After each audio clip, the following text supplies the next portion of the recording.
So we now have an incredible talk here from John Huntington. Just before I hand over to John, some quick housekeeping. Just a reminder that Hope is a completely volunteer-run event. We still need volunteers today to help with teardown, and we absolutely need volunteers who are interested in helping get ready for next year. So please, if you love being at this event, consider helping out to make it even better next year. At the end of this talk, I'll be here to facilitate questions. If you're listening online, you can ask them in the chat, and I will get to them, and we'll alternate between in-room questions and online questions. Without further ado, please put your hands together for John. Thank you. Great. So thanks very much for the nice introduction. I was going to shout on anybody being a show technology guy. Shout out to the audio, video, and lighting volunteers who've been busting their ass for previous, of course, for load-in and for the last 3 days. So congratulations to all you guys. Thank you. I shouldn't say guys, all you people. Okay, so this talk is, when I submitted it, I called it Show Network Security at Time of Major Transition, and then I had foot surgery, and I spent a lot of time stuck at home, and I took a Security Plus training and all this crazy stuff, and then I added the question mark to it. So I'll talk more about that as we go through. So I'm going to talk a little bit about Show Network's application and evolution, current entertainment system security practices, and then this crazy thing called the CRA. Just a show of hands, how many people have heard of the CRA?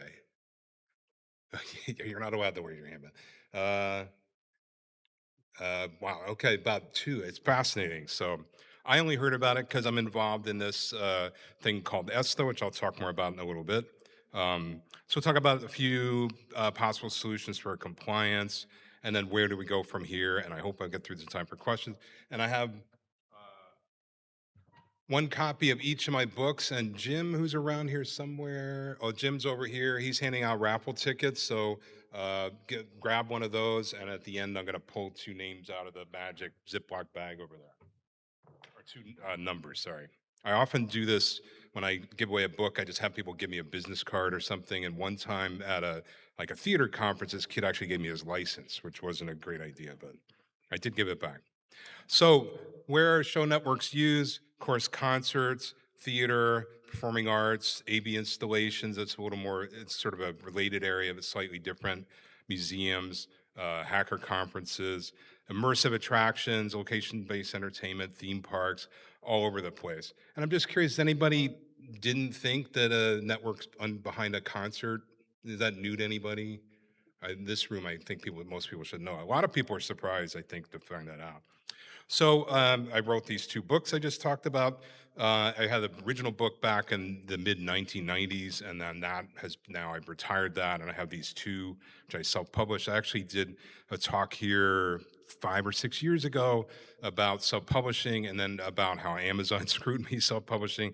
So you can look all that up. It was interesting, but it's been a good thing. I'm a retired professor from City Tech across the river in Brooklyn. I was there 24 years. I can't believe it. A local 1 stagehand. I'm not allowed to mention that in a non-union venue. Just kidding. Sit on the one of the subject matter experts for the ESTA ETCP, which is a certification test that we have, which is very interesting. I've done a little bit of everything since 1985. It's my 13th Hope Conference and my 9th talk. So. And just quick show of hands, how many people here work in entertainment technology? Of course, everybody over here. A few lighting, sound, any sound people? Video, scenery.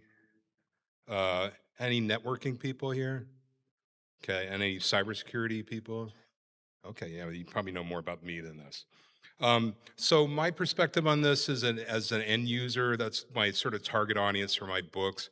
I've done a lot of stuff over the years, but that's sort of where I spend my time is explaining. Next week, I'm teaching my introduction to show networking class down in a very interesting theater down in Baltimore.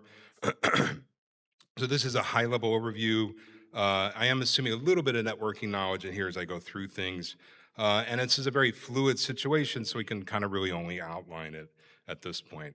So just to get started, I'm just going to do a quick overview of how we use show networks and control technologies and and how that evolved over the years. So in lighting, DMX512, that's an old school serial protocol. That's what's being used here to go from the console up to the lights. That's not a network. It's a point-to-point electrical interface. It's old RS-45 serial. That's what we really started with in the first era of sort of digital control in our world.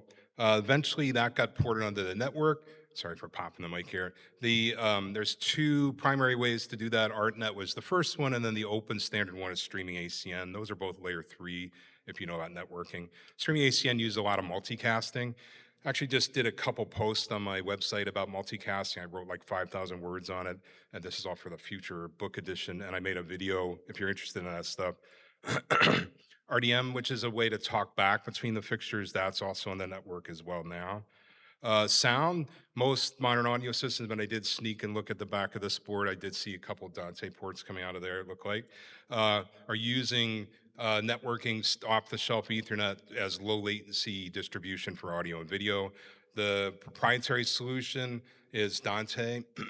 So if you pry open that sound console, you'll see a little red card in there made by an Australian company called Audinate. We'll come back to that a little bit later, but there's an open standard that some of the big speaker manufacturers use. That's a layer 2 solution that's going to come into play when we talk about networking. Video, most larger systems now are using some kind of network-based system for distributing, again, low latency video. SMPTE 2110 is sort of the big protocol in the world now that comes out of the broadcast market. But now, like, that's what the Sphere runs internally and I think externally as well on the outside of the Sphere. That uses PTP for sync, which gets really complicated. SDVOE is around in that world as well. Going to come back to all these a little bit. And then NDI is used a lot in sort of like streaming, like a lot of, streaming setups use that. Scenery and show action equipment. I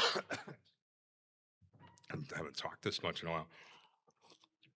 I'll use this stuff. So this is a interface box from the haunted house we used to do for many years. Actually, I did a Hope talk about that as well. That's running a system called Beckoff inside it. Actually, Jim helped me select this. I used to work in the theme park world. Most of these are proprietary, but there's a few open standards in this world like Modbus and EtherCAT. So that kind of stuff's out there. Try not to spill water on my laptop. Show control is what we use to connect systems together. So MIDI, that's sort of the early one. MIDI show control, those are from again, kind of similar era to DMX. It's slightly different electrically. It's a current loop instead of a voltage loop, but it's a point-to-point non-network system. And then what happens is, this is the way these standards evolve, is that we kind of pried off the meaning of the bits and put it onto a new physical transport layer like networking. So MIDI is still around.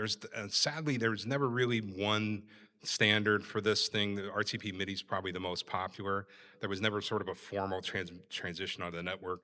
What happened instead is a lot of MIDI just went USB straight from a keyboard into that, or internal into a computer. Still, MIDI was designed for musical notes on a keyboard. It works very well for that. Not so great these days for some other things. It's still around. It's running Broadway shows over here, 10 blocks away. MIDI show control is. Open sound control, this has been around also about that same year in the I think in the 90s. That now is really the dominant inter-system connection standard. And that you can run over TCP or UDP. I have a lot of problems with OSC, but it is really the dominant protocol these days. If you're going to connect between sound and lighting, video and audio, that kind of stuff. If the low-level details are kind of cumbersome, but if you some system package that up for you, then it's very easy to use. Still using a lot of just old school ASCII, and then SMPTE and MIDI timecode. These are the SMPTEs actually we can trace back even to the 60s, but that you might be surprised how many concerts are running track underneath them, and that means once you have that everything's locked to time, then you just pre-program the lights to that because the song's going to be this, or the video or whatever you're doing, the song's going to be the same every time, so you might as well pre-program the cues that way. That's used quite a bit. There's a bunch of ways to send it over the network, which means there is no real standard. So current entertainment system security practices, so the threats that we have, excuse me, threat actors, to use a sort of security parlance here, they could disrupt the show, cause economic damage. Really, I mean, it is conceivable. You could come up with some scenarios where somebody could attack a system and injure somebody, performer, crew, audience members. However, we've had this for decades that any dangerous system should have downstream safety systems. So this comes out of I talk a lot about that in my show control book, the idea of enabling, like in a theme park, if you're having big explosions or whatever, even if you're pre-programmed that and time it very precisely, none of it should ever be allowed to operate unless somebody's holding a button down, it's looking for an on-off transition, that kind of stuff. E-stops, all these things. So that's already in our culture. So that should be, if you get in and mess around with a system, you really shouldn't be able to do anything that hurts anybody if they're following sort of best practices in our industry. So if you want to disrupt the show, it's probably a lot easier to do it other ways. So this just happened up at Yankee Stadium a month or so ago. A bunch of people rushed the front gates, and they ended up having to hold the show by 3 or 4 hours. And it wasn't a huge group that did it. I don't think that wasn't like a terrorism attack or anything. They just rushed the gates trying to get in, and then by the time they sorted it out, they delayed everything by like 4 hours. And I'm sure my local one stagehand friends working that made a lot of overtime because that pushes the show start, the loadout, everything on that. But that's, if you want to disrupt the system, you can just get 10 people and bum rush the gates, right? Or sorry, not the system. You want to disrupt the show. And then, of course, in much more tragic, there was a shooting in Las Vegas at this country concert a few years ago, and that was just one guy with a rifle. So I'm just sort of thinking about like security threats to a show. Those are horrendous. But if you get in and mess with the lights, it's not great, but are you gonna, you shouldn't be able to hurt anybody through that. Or if you really wanted, you could get in and attack the system downstream. I just saw a picture from DEF CON where they had the video server in a Faraday cage.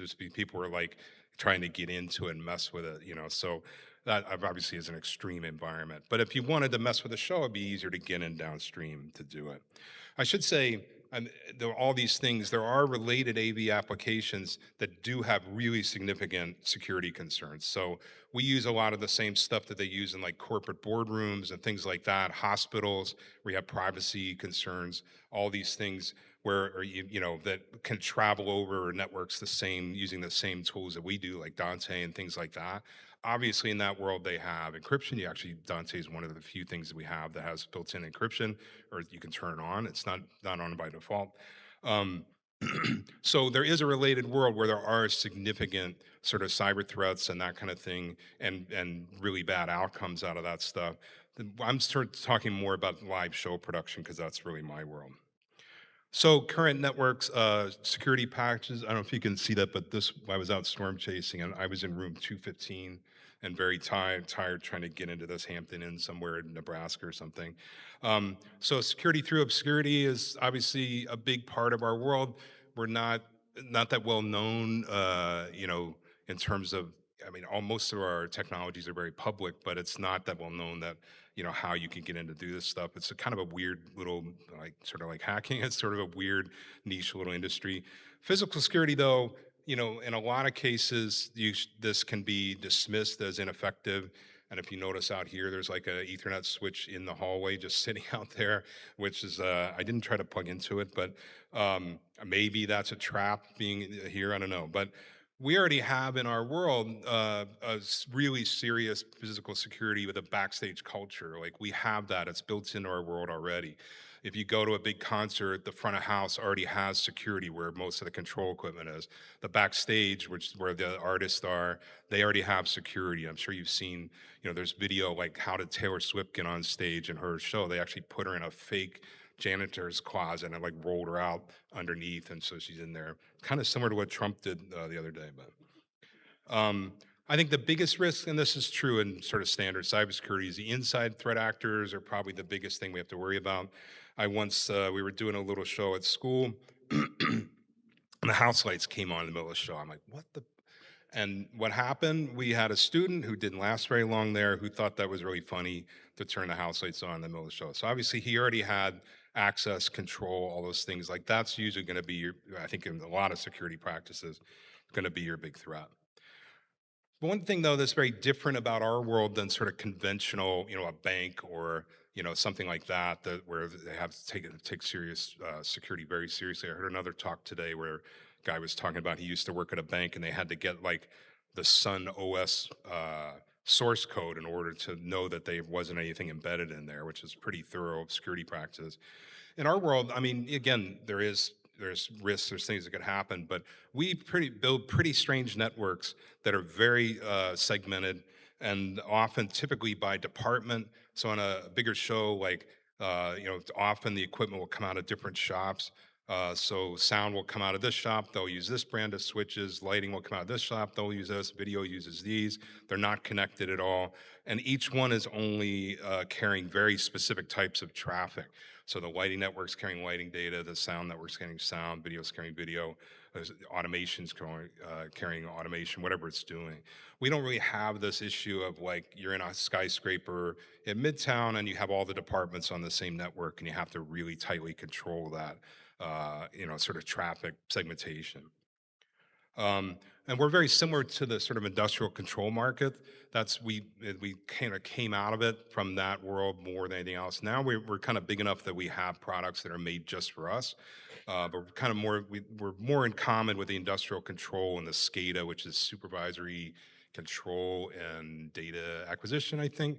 We're much more in common with that world than we are with sort of standard IT stuff, although we use a lot of the same thing. Like wastewater treatment plants, which have been in the news lately. Why those are online, I have no idea. Obviously, I'm jumping ahead, but in our world, if we connect online, it's usually for monitoring it, and you don't have access to control it. So, um, most of our networks, I would say, I don't know, there's no data on this, but I'll make up a number: 90% are not connected to the internet at all. I think that's a good thing.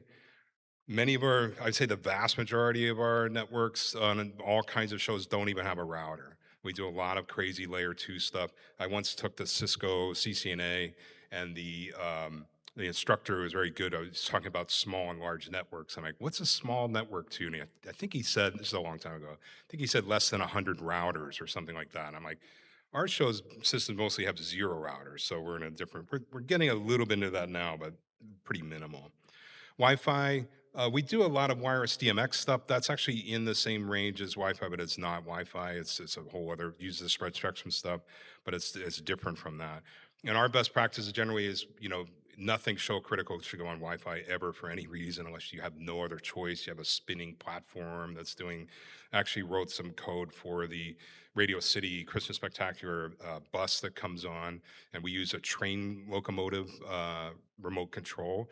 And they actually, you're like, why do you have to control a train remotely? And now when I was storm chasing, you see in Nebraska, they have a thing called a humping yard. If you're a geek like me, you go see this. How do you break a train apart? There's a person running around between the cars pulling a pin, and they control a locomotive with a joystick. So we use that same technology on the bus. That was a long, long time ago, but still running. It's coming back this year. So that we have been started moving more and more a little bit onto the network. I just, from Security Plus training, I finally found the terminology for this: bastion host or jump box. We just always called it like, oh, it's that machine that sits on both networks. These are typically very restricted. If I was doing this, I would have a machine with 2 physical Ethernet cards, one that's inside, one that's outside. So you really got a problem, you go yank and if you don't need access to during showtime, go unplug the internet, get rid of it. Um, and then often we use that, using some very specific access control system, remote access, very clamped down, very limited. That machine should have nothing else on it, all the basic stuff with that.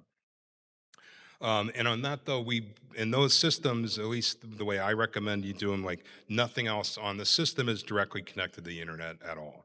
We don't want a light deciding it wants a firmware update in the middle of the show, right? So you have to manage all that kind of stuff very carefully. And for me, you really got to have a compelling reason to connect your show network to the internet at all. And just because the lighting designer wants to watch the cues from England or whatever, that's not really that compelling. And if you're going to do that, you need to have it very, very, very locked down and limited. So this thing, the CRA came out. This is is the catalyst for change or regulatory catastrophe. So I'm going to relate a lot of my opinions in this stuff. So there's been, the risks to show networks, I have articles that are on my website about how our business really hit some maturity points about 15 years ago, around 2010, um, and really the establishment of the network really became sort of a mature technology in our world around that time. So we've been exposed. We had security exposure for like 15 years. So there's nothing really new with that, but there has been some regulations have come out and are on the horizon that are making people take this really seriously. And especially this has happened mostly in lighting manufacturers. I'll talk more about that when we get into this stuff. I think though that our industry, and this is after like I just didn't read the whole CRA because it's hundreds of pages, but skimming through it, going through it, I think our industry, in my opinion, we're really collateral damage to the larger industry here because there were some really bad actions by, or inept actions by some big, consumer product companies that did some things. And there was, I think, to me, it's a regulatory, overreaction to those things is why the CRA came out. Um, so there was one before that. California had one in 2020, civil code, and it applied to anything that's connected devices. The big impact to us is that that really mandated, like on a, I just bought a little Netgear switch for home the other day. Just ran some fiber to my second floor, and the first thing you do when you power it up, it forces you to change the default password. So that's good practice. That I think that's sort of like one of the main reactions to this regulation from 6 years ago, and that, great. I think that's a good thing in general. And then the CRA came out.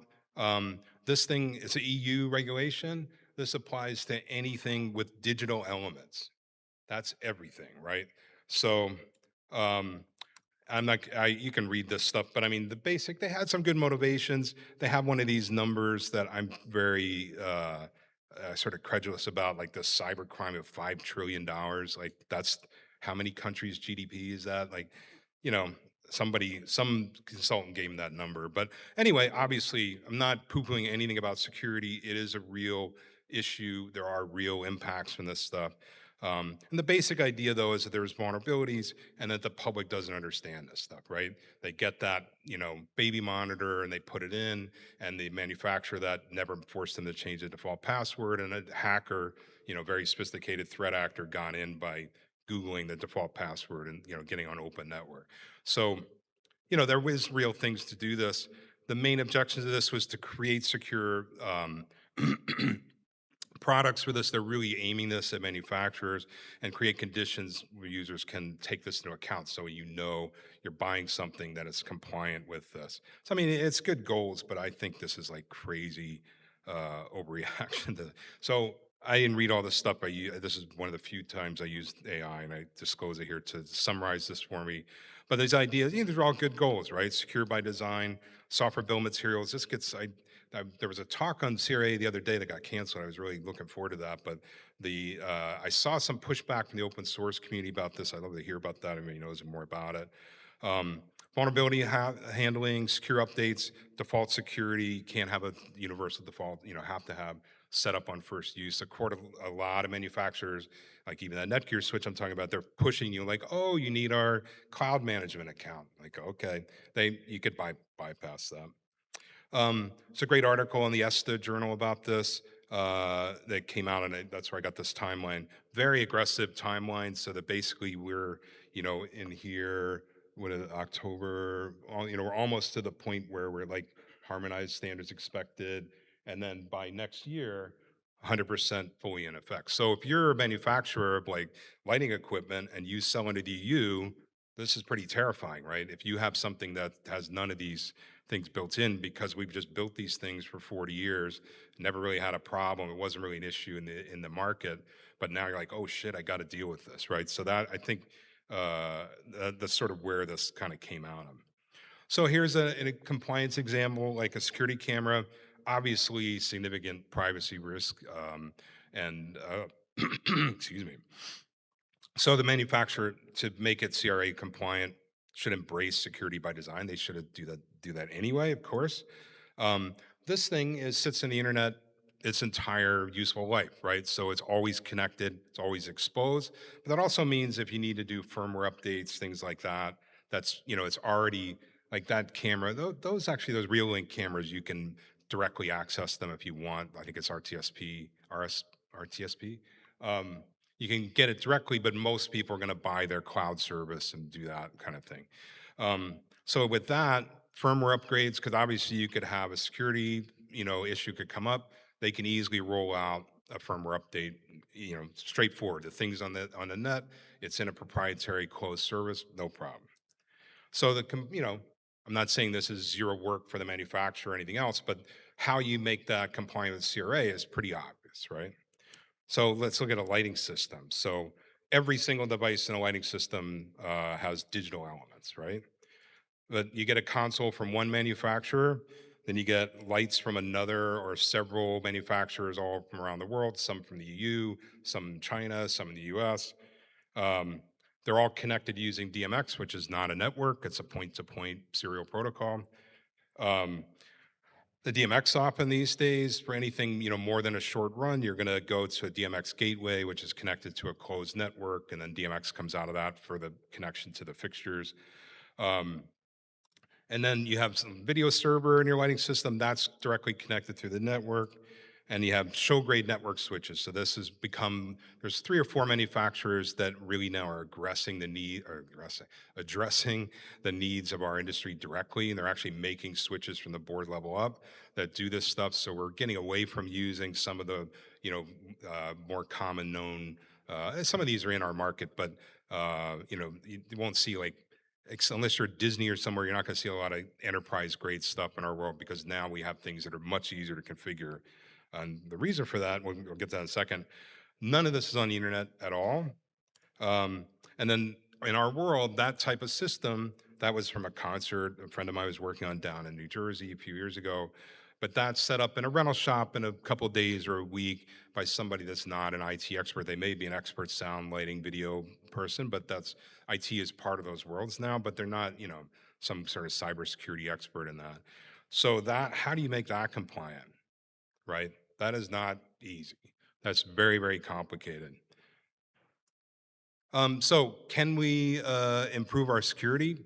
Absolutely. We've kind of been very blasé about this for a long time. I think it's kind of good for the industry to sort of wake up and go, oh, okay, we're in a different world now. We really do need to address this stuff. Do we really need, I'm jumping ahead, but yeah, obviously we should improve our access control, authentication. There's some lighting consoles, not this one, that you can actually just log into if you get on the network, and it just gives you root access right into the terminal. And then, no one, there's somebody for me, it's on the line it's online if you find it, but somebody just found one of these boards, accessed one of these boards and just logged into it and was like, what is this thing? It's like Googling the console and that kind of stuff. That should be eliminated, right? Of course. But there's some readings of the CRA say that you have to encrypt it, right? So why would that be a problem? Well, none of our protocols have any encryption. DMX doesn't have any, RDM doesn't have any. Streaming ACN, which is really the dominant open lighting protocol now, doesn't have any encryption. It's also very extensively used as multicast, which is a real challenge for encryption. Dante, it's actually, I'm researching this talk. I didn't know this was in there, but there is a setting you can go in and turn on.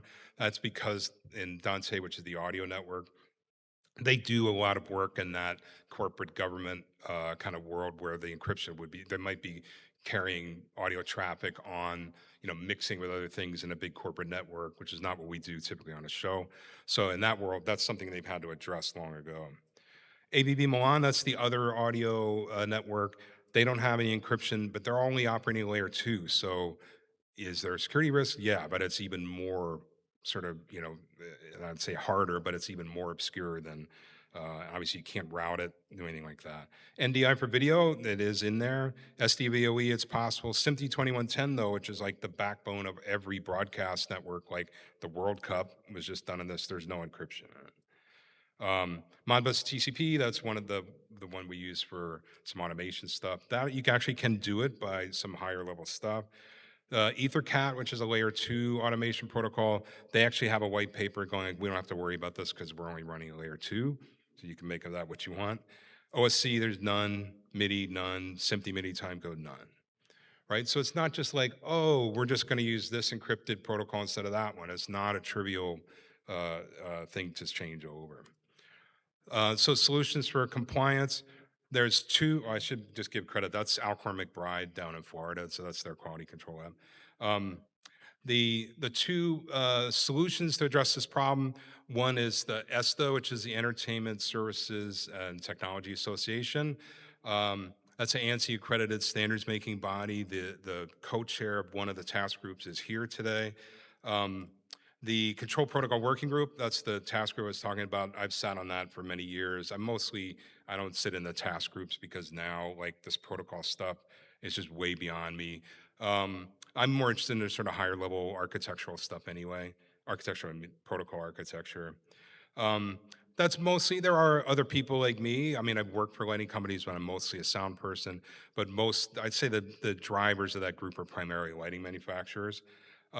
They made a task group called, it's BSR E188, Framework for Entertainment Network Cybersecurity and Efficiency, or FENCE.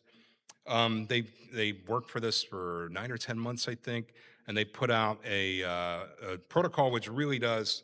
I mean, they did a great job on it. It solves every one of these problems in CRA compliance that we just talked about. Application layer security protocol. It has secure communication. It does provide cryptographic protection, including for this multicast. Again, that's not a trivial thing to do. And then really trying to move this. We have been in our world very this open by default idea for a long time. They're in the more secure by design. And then of course the other thing for us is that everything you add on, encryption or whatever, is adding latency. In our world, that's a big deal. If you go see a concert, you always already see the video is always lagging behind audio anyway. And you start adding some encryption in there, it's going to be even worse. That's usually because of the video wall processors and stuff. That's a whole other story. But so the zero trust architecture, and all these things really can work in air gaps. So it's not like ours. Like I said, most of our networks are not connected to the internet anyway. Um, However, they put this out for public review in June, and they got no public comments. Right. This is kind of unusual, and I think it wasn't that you can interpret that no public comments means it was so amazing that we can't make any suggestions. I think in this case is no one knew about it. Like I literally in June 2026, I was coming back from storm chasing, and I had lunch with a friend of mine in Minneapolis who works on like the biggest networks you can even think of in entertainment. His entire company not heard about it, right? So that's a problem. It also means their clients are not telling them they need to address this, right? Um, and meanwhile, and the task group chairperson will correct me if I make something wrong here. One of the guys who is the co-chairs of the task group, Wayne Howe, who's also the inventor of ArtNet from 20 something years ago, 30 years ago, he was the co-chair and he started a new protocol. So he was like, and I can't speak for Wayne, I haven't spoken to him about this, but he spun off another thing called Sig-Net, and they now have, that's just like ArtNet, like they developed it, but anybody can use it. So Sig-Net, the basic idea of this is they're going to do all this stuff, DMX, timecode, all these things, be able to implement on much lighter hardware. And the way they accomplish this is they read the CRA differently, saying that you don't really need encryption on the like low level lighting level data. So I'm saying, well, I'll get that. I'm jumping ahead, but so by doing that, what they did do though is added some stuff in there that they did implement authentication. So this means that who's on the network can be recognized and controlled, but the low level traffic, which in this case right now, like these lights are static, so it's literally just sending out 87%, 87%, 87%, 44 times a second, right? It's just sitting there over and over and over again. That is, can you hack, if you can hack into it, then turn my light off, whatever. But getting onto the network, like controlling that, I think that's probably a pretty good thing. They did this thing to onboard in the network for a system this size. They would just go up with a phone or what's it called, NFC, dongle or something, touch the light and say you're on my network. And they just developed it at Plugfest in the UK. I think it was in the UK. In-band onboarding, meaning that they do a thing where they have a new device comes in, they flash the light and they go, yes, that's on my system in my Trust 17. I'm going to accept it. Um, And they do some things to, the way the keys are handled. Like if you could hack into it and get into one of the authentication that they use, they contain it, it's lightweight, all these kind of things. So there's sort of interesting, and I've been somebody that's been studying standards in our market for 40 years now. It's kind of interesting to see how this goes. I'll talk more about that. So where do we go from here? So to me, and I'm aware of this because I sit in the meeting where they report, but I had nothing to do with this protocol. These are brilliant people. A lot of friends of mine really spent a lot of time making this. To me, I'm like, we really have to put this in, and this is from the Staten Island Ferry. I don't know if you can read the bottom, but it's like reboot to update your security problem.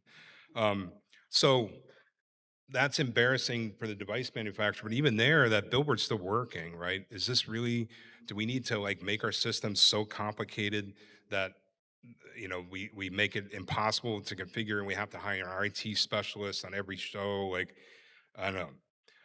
So is it worth like really adding all this complexity to our system? And again, anything with life safety absolutely should already have downstream safety and security systems, right? That goes without question. But that's not new to us. We've been doing that 40 years, right? That's already in there. I mean, well, people who are doing it correctly have been doing that for a long time. There's always people doing things they shouldn't be doing. So if you're Disney or Universal or whatever, you have a significant financial threat, right? If I can get in and take down Disney World for a day and do some ransomware or something like that, that's a big deal. But those kind of places are unusual in our world because they do have a unified thing. They already have serious IT. They have their own internal networks for shows. All this stuff is really complicated. They have IT staff. They're already dealing with this. But to them, that is an existential threat in that world, right? You can easily think of a problem where that could be an enormous, enormous problem. I should mention too, this is in Coney Island, and there's TeamViewer accessible down the bottom. And it used for a while, it had a 10.xxs IP address on it, but you couldn't figure out how to get in it. So our market, though, is weird in that way where we have these big players, so Disney, Universal, Meow Wolf, all these people, they have to address this because this is, that's their business. Thank you. We also are doing shows in county fairs and churches, and are they going to implement this? Are they need to? So I'm sitting on the sidelines with this, but I've watched the standards for a long time, and so I actually had this in my book. It's on my blog now. But I think to me, successful standards are pulled into existence by the market. They fill a clear commercial demand, and usually that means that there's some kind of chaos already in the market. So DMX, which is the lighting protocol we talked about, it was one of my old bosses, on 11th Avenue here in Manhattan. He would buy console from this company and dimmers from that, and they wouldn't be able to talk to each other. So being him, he's like, "You bastards are going to make this stuff talk, or I'm not buying anything from anybody." And they literally sat in a hotel room on a weekend. That's where DMX started. I'm simplifying it, but so that's a pretty obvious one, and that's hugely successful. Failures, though, I've seen this over and over and over again in my market, in the entertainment market. These complicated engineering-driven standards that are pushed ahead of the market have failed over and over and over again. It's really a tragedy, and this is not knocking the standards at all. These are brilliant people really coming up with great solutions, but the market's not pulling into existence. And for example, MIDI show control, which is still used a little bit, that was designed to control everything on a show. It did that on one Universal theme park attraction, never was used again. It is used now, one little subset of it's used for lighting stuff mostly. AES-24, another thing for audio control. It was, again, control everything in a show. And these are different from the fence protocol and stuff like that, but the same kind of idea. That's still sort of limping along in OCA, which is still existing, that it never succeeded. Also in that market, audio got very centralized, right? Because now it's all in one console, like back there, everything's in one box, where we used to have 50 things connected together, that's gone. ACN, which is we talked about the lighting control, that was designed to be the amazing all network protocol for everybody. And it ended up having to kind of go backwards into a very small subset of that with this ancient concept of universes and all the stuff you can read about. So a subset of that succeeded, but full ACM is a complete disaster in the market. And I was writing articles about how great this is going to be. It bombed. So we've seen this over and over again, and then we see, and that's before questions, right? So, okay, good. Um, We've also seen this in the audio world. ABB Milan was first. It was out. It was an IEEE standard. This was in 2009 or something. Uh, and it came out, that one you would measure the throughput through the switch and all these kind of things. And then Dante came along and it was good enough. And now Dante has probably 90% of the market. So they both exist, but this sort of good enough really sort of took off over the whole thing. So I made a recommendation to, after reading all this stuff, being I couldn't leave the house for 2 weeks because of foot surgery, I wrote the email to the task group and to the control board working group. So what I suggested to them is they come up with, and I'm happy to participate in that, but what I like to see is a standardized cybersecurity risk assessment procedure. Um, because some of the people in the meetings are like, hey, this insurance company in Europe that insures asbestable is saying that they're not going to offer insurance anymore unless you're CRA compliant, right? That's an existential disaster to them. But what if instead you said, well, we have a cybersecurity risk analysis procedure that was authored by these experts in the Control Protocol Working Group and ESTA. We followed that procedure and we decided we don't need encryption on our thing. We're going to have add a couple extra security and whatever, or we're going to use Sig-Net, or we're going to use Spence, or whatever we're going to do. So that, I think that would be a really interesting thing. And then ESTA already has this because after the Indiana State Fair disaster, which is 15 years ago now, where a stage blew over, tragically killed a few people, and really inexcusable, like even as a storm chaser, like I looked at the radar at night, I'm like, why are they having a show? Like that never should have happened. But so, and you can never build a structure that's going to survive a massive tornado. But what you can do is pay attention to the weather and know, hey, you know what? We got to suspend operations. And now you can pay some money, maybe $1,000 to like an event meteorologist. They can monitor situation in real time, watch the load in, watch the show. They can make recommendations. And there's an ESTA document for this, which is an ANSI standard that outlines that procedure for that. So that's, to me, that's what I recommended to the task group, what they do. And they've been working on this, and we'll see where this goes. I think I'm right on time. So great. Thanks. Great. So, oh, thank you.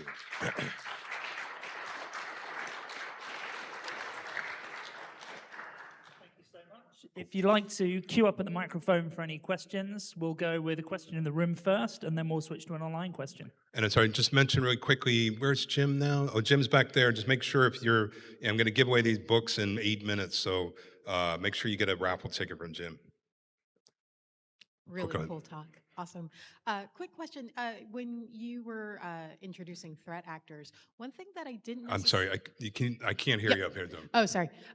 Once again, really, really interesting. Thank you. When you were introducing threat actors, one thing that I don't believe you mentioned was that of piracy. Can you speak more to that? Because I can imagine feeds from microphones and live video links and stuff for things like festivals, concerts of a medium to like slightly large size that aren't necessarily like covered by big corporations that might be on their radar. Right. I think I heard mine. Unfortunately, I have a really bad ear, but I think you were talking about piracy, and it's kind of fascinating because piracy in again, I'm talking about the live events world. So it used to be that we kind of gone through a cycle with this, but it used to be like you couldn't bring a camera, you could not bring a video camera, audio recorder, and of course, it's like Grateful Dead is the ones who really embraced the taper culture and all that, and now. I mean, half the shows are live streamed. There's this company called Nugs that like every jam band, every show is live streamed. Every show is constantly on Instagram, except for the few that are, putting your phone in a Yonder pouch or whatever. And it's kind of amazing, like Taylor Swift's wedding, which is down right across the street. I saw nothing, not that I care that much about it, but I didn't see anything leak out of that. So that was pretty impressive. But it's an interesting question, but I think if that's an issue, there's other ways to do it. Or that might be a good case where something like fence protocol or things like that would be a great solution. Does that make sense? Or I think that's Rob, right? Hi. So one thing that we saw when the smart home Internet of Shit era happened was like a threat actor could get into somebody's home network because like one dodgy smart light bulb was running like an entire embedded OS on it with years out of date security updates. Have things like that been a problem in this industry where like ridiculous pieces of small equipment have their own brains and have to be taken care of as such? That's a good question. I don't know if anybody wants to jump into the. I'm not aware of any of those incidents. The thing is that there's not that many incidents. So I'm not saying it couldn't happen. And these are friends of mine wrote this article, but the article that's in the ESTA journal that they use in an example of the big threat was the Olympics in 2018. When I'm like, I never heard about this, where they didn't run a drone show. It turns out that had nothing to do with the attack. It was operationally, like, I think it was a management overreaction, but there was a legitimate attack against the financial systems in the Olympics, but the drone show was not that. That said, there in drones is interesting because there have been problems of people bringing GPS jammers and just tanking all the drones out of the air.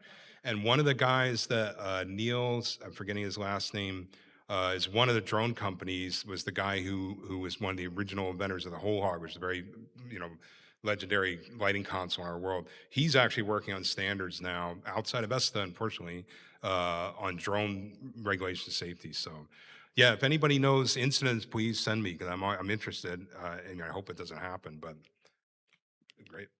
What input does the artist have on, especially artists of yesteryear, of having control as far as dictating the lighting and so forth? You know, they try to preserve what the maybe 20 years in aesthetic was. Do you have artists that are, asking, requesting, inputting? Really having a hard time hearing. I'm sorry. No, it's okay. What is the input of the artists that are performing on, requesting changes or preserving the aesthetic of yesteryear? Yeah, so I think the question was, are the artists requesting this? As far as I know, not yet. I mean, again, all it takes is one incident, high-profile incident, and then there'll be a big, oh, we got to do something about this, and things might change overnight. But I mean, we've kind of been, again, if your objective is just to mess with the show, there's a lot easier ways to do it. And if you really, I mean, maybe I just heard, who is it? I think it was Kanye was yelling at the lighting designer during the show recently. I don't think no cybersecurity is going to help that problem. So, they, great. We have a couple of questions from online. So the first question is, are there any considerations for a manufacturer just going out of business and now all of their equipment is sitting out there no longer compliant? Oh, excellent. That's an excellent question. So, yeah, honestly hadn't thought about that, but absolutely, if we came up with a new protocol, or I mean, it's in existence, but if we went to something all encrypted and you have some, I taught at a school for 25 years, our gear would have to last 20 years. So if you buy something and it didn't have that in it, absolutely, that's a really interesting sort of access way to get in the system, which again, to me, is why I think a useful, could be in conjunction with all these things, but I think a security procedure is really useful to like evaluate that. And I tell you, that's a great way to go to management. Like I got a new sound console once because the purchasing people don't know anything about sound at my school, but they were like, this thing still has a floppy, oh wait, lighting console, it still had floppy disk on it, and we couldn't buy the floppy disk anymore. That's why we were able to replace the console. So that could be something like, oh, this is security risk, so you got to do it. So another question from the chat. If the theater is using Fresnel's and ERSS and ERFS, etc., will they be forced to use networks so they can then be forced to secure the network? oh, yeah, that's another good question. In the United, I should mention too, the CRA is a EU regulation. So if you're, I guess now in the UK, it doesn't count. In the US, it doesn't apply to us. It's really more aimed at this point, and my understanding of it is more aimed at manufacturers. So it's more like because again, the model is like that webcam, right? You buy it from one company, you plug into the network, and then 10 years later, you throw it out. That's not the world that we're in, right? So, but these are all really interesting questions. So, and I think, where did Jim go? Oh, get Jim the last call if you want a raffle ticket there. So. Okay, well, if there are no more questions, please another huge round of applause for John. Who's the winner? All right. So let's see. I think they're all 23086, right? So I have 062. Oh, great. Congrats. And the first one gets to pick whatever, and then the other one, 052. You got to be here. Going once, 052. 23086 Nope. All right. They left. Somebody tell them, whoever left to talk, tell them they could have had it. 058. Was that a yes on 058? Nope. Man, these people left. All right. One more. I'm going to go deeper. See if I get, that's going right in order. 060. Wow. This might go into the next talk time. All right. I drove a lot of people out. Okay, we've got a lower number, 040. Man. Oh, wait, you got it? Okay, Oh, we've great. got it. All right, well, thank you very much. Well, stick around, everyone. In 10 minutes, we need to talk about Signal. One more time, John.